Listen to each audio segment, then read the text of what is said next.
Hello, old lady in the mud house. It's in the middle of March. I know it's been a minute.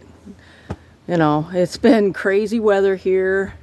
Wind, ripping the siding off your house, and took the roof off my outhouse. Just stuff I gotta do, you know. Alright, preparing for spring. So, I've got several issues living in the woods you got to deal with. So I wanted to give you some updates on what I'm doing as far as those kind of things. All right, so here you go. All right, so I have several things I have to deal with. Tree stumps, for one.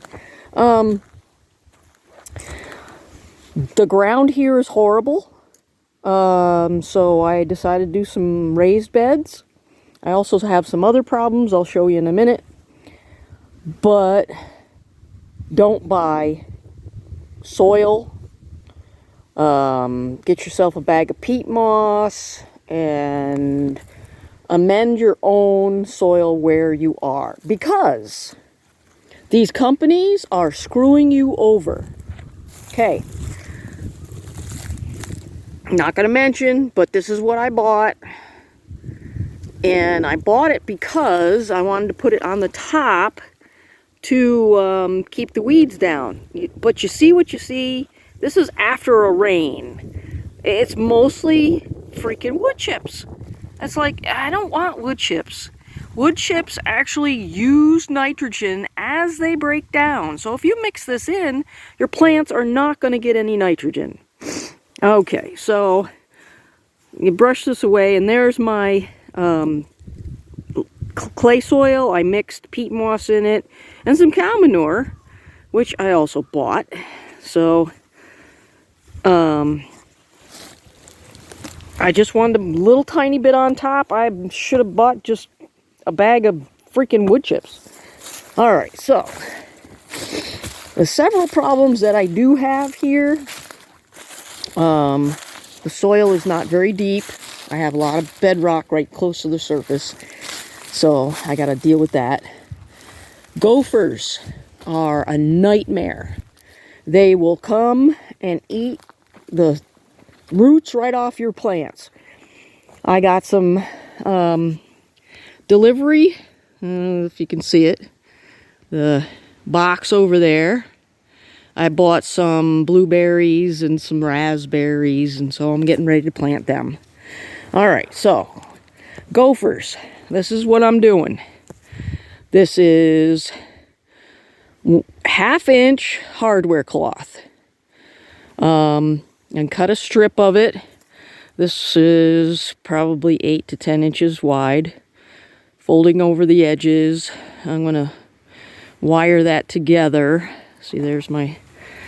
just using aluminum wire, but I'm, folding it, and then I'm bending these in to make sides, and I will have a little basket to put my raspberry plant in. So that's getting buried in the dirt, underground, because the things are big as rats, and they just make a mess. All right,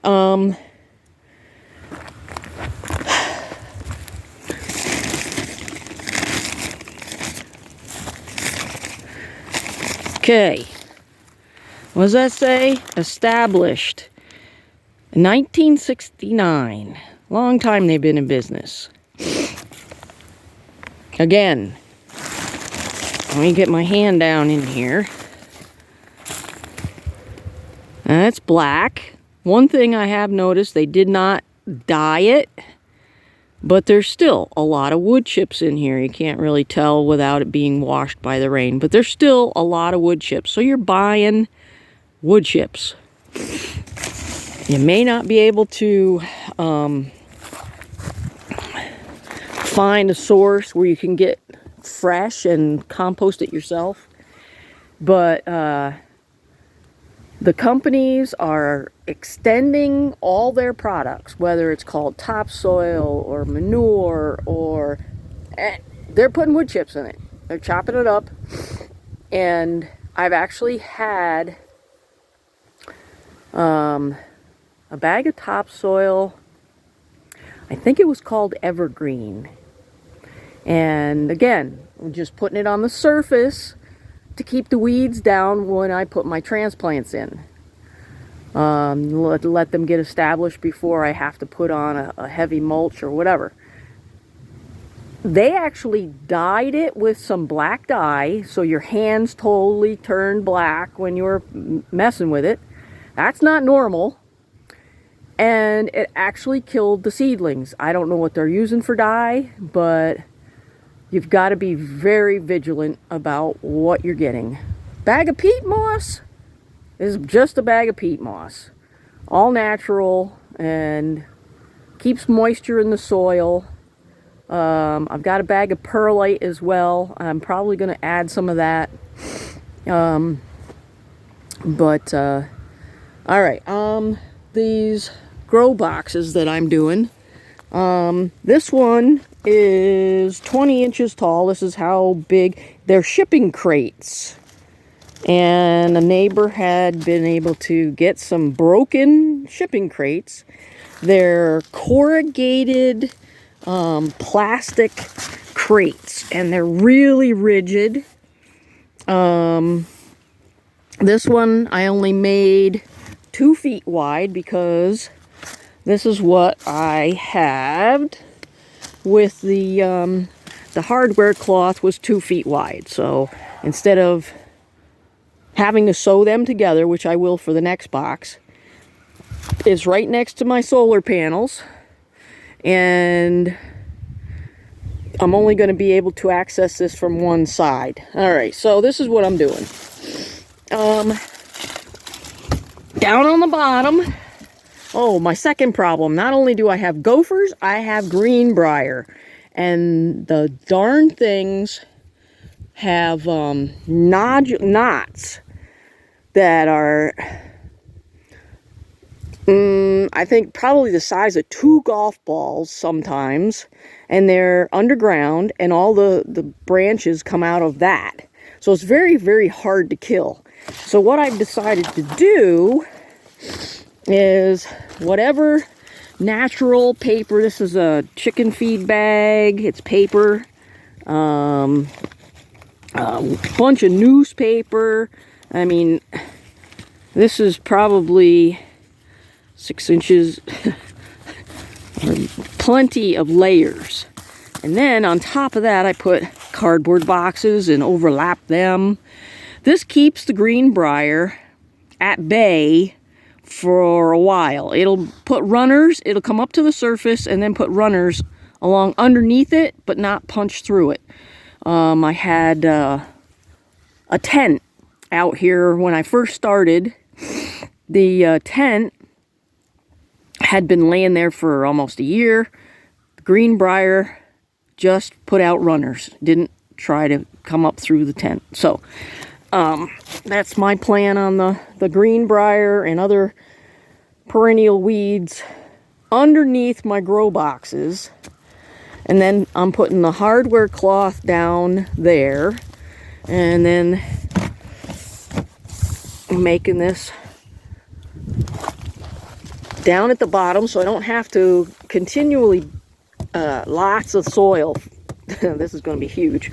These pieces are wood sticks that are running around here. I mean, there's a lot of, I mean, it's crumbly. There's the center core might still be pretty good, but it's pretty rotten.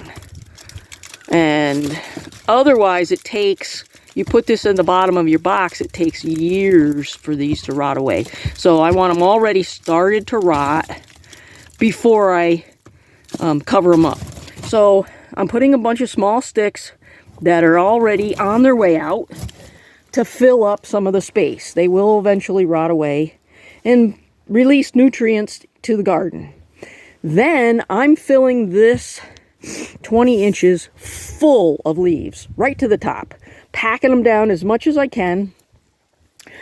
This one was full with leaves. Well, you see there's probably 10 inches. I put a sprinkling of soil on top with peat moss, and the rain has packed it that much. I did mix a little bit of soil in with the leaves because of the earthworms don't have teeth, so to speak, so they need the grit in the soil to digest their food. So I wanted to mix it in with the leaves. And the soil that I put in here did have earthworms, so they'll go back and forth between the soil layer and leaves underneath and mix that in. So we'll have worm castings naturally formed, I hope. All right, so the rest of this I'm going to fill up with soil and mix with peat moss, and yeah, I'll use the black cow, but I do need to locate a source where I can get fresh, put it aside for the year, let it compost, and then use it the following year. I'm just a year behind here. So I wanted to let you know what I'm doing, and some of the things that you might run into that you need to take care of. All right, so lots to do. I got the bottle wall finished upstairs, which I'll hopefully next week get another video of some of the things I've finished in the house. I'm starting to empty the space under the stairs that I was going to use for my shower. So it's a pantry right now. So I'm going to take all that out of there, start building a shower stall with ceramic tile, and get that videoed. I'll have to do that on my camera. My camera is so old. I have to do a lot of... I'm just not the editing type of person, and I don't have anybody else to take care of that. So it takes me forever, as you noticed, with very limited videos. Thank goodness the phone will do, and you get all the fumbles if I don't take 3. Today's only take 1, I hope. But, all right, well, you guys have a great day. I know my family and friends are probably wondering where I've been, so here I am. All right, well, you take care. I'll talk to you soon.